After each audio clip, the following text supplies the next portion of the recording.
Okay, guys, I'm actually going to go over to my first guest at this point, and I believe we have Tim Martin on the Rehab Power Hour. I guess rather back on the Rehab Power Hour. So, Tim, welcome back to the Rehab Power Hour. How are you doing today?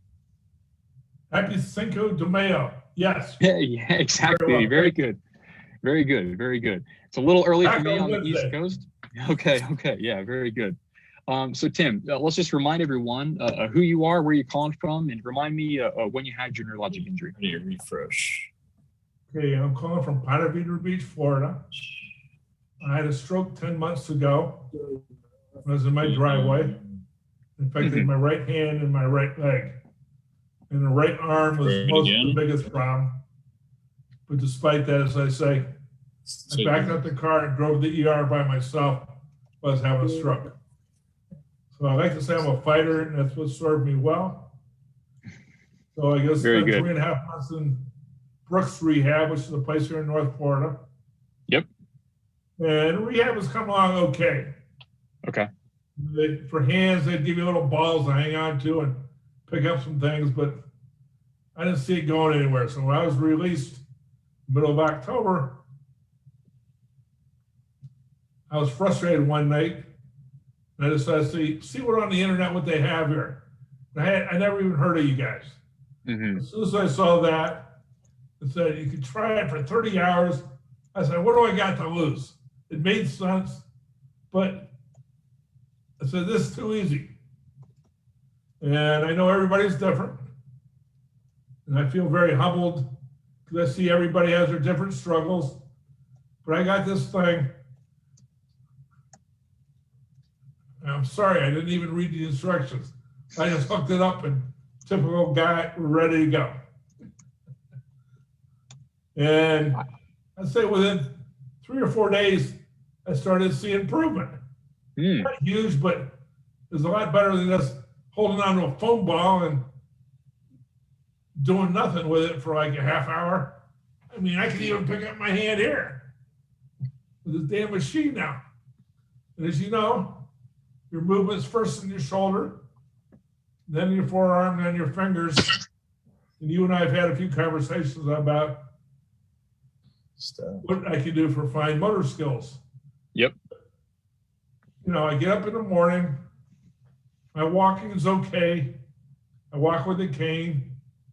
I can walk to the bathroom. I can bend over. I can do the things I need to do and use my right hand. I mean, sure. You should be good now. I said, this is amazing. Yes. Well, Tim, I think maybe that's something important to sort of mention is that there's this sort of disincentive, right? If you can use, for instance, your other hand, there's kind of this disincentive to actually use your more impaired limb. Is that kind of what you experience too? You kind of have to force yourself to use it more? It is, and it's like it's something that's so normal that I've been doing for 60-some years, but when you have it taken away from you, and all of a sudden you come back, it's a celebration every day. Like, very much so. Very much so, and we are so glad that we can be part of this, Tim. I think, and you're still kind of in the infancy of your recovery, I'll say. So I think still much progress to be made. Very excited to do that, and I actually want to ask you, so Tim, you mentioned this idea of kind of getting more fine motor kind of work, dedicated fine motor work. Talk to me about what kind of things are you doing these days to kind of encourage that or focus on that.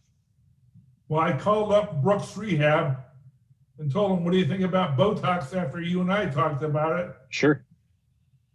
And they said there's some doctor they have there who specifically works on that, because I'm thinking about, no, I don't need to go to a boob surgeon and have my hands injected, but there's actually doctors that are legitimate who do this. Yeah, there are.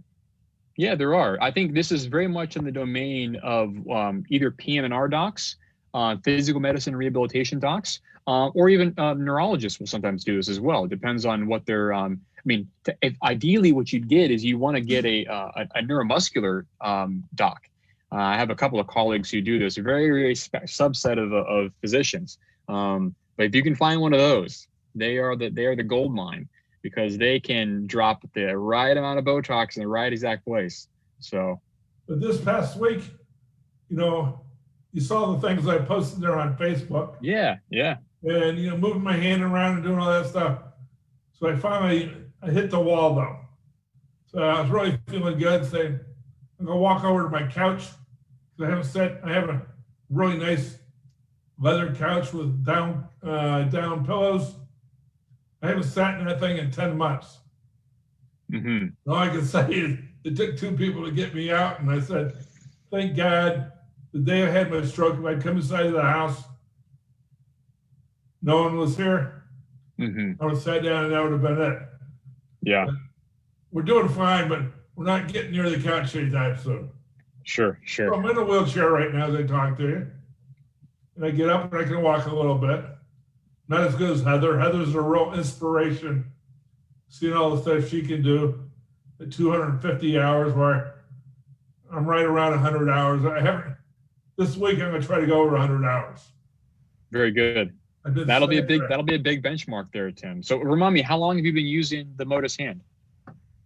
Roughly 3 months, not quite 3 months. Okay. So that's right on, really consistent, kind of like 30 plus hours a month then, right?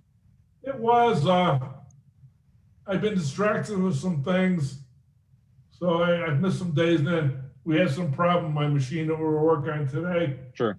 But we're going to get it back going because I see the benefits. And now the game's gotten better. Yeah. And I'd say this too, Tim, one of the most important things is that, we're all going to have some tough days, right? Where, we kind of fall off of the pattern, right, of doing a rehab. But the importance is not actually of sort of getting stuck in that rut, right? You have to get back out of it and get back onto your regular rehab program. So I wouldn't, whenever I was doing rehab, I always got, a down day, and then I have to find the motivation to get back up and start doing the hours again. Because that's what really counts, right? What really counts is the long-term trend, the long-term consistency.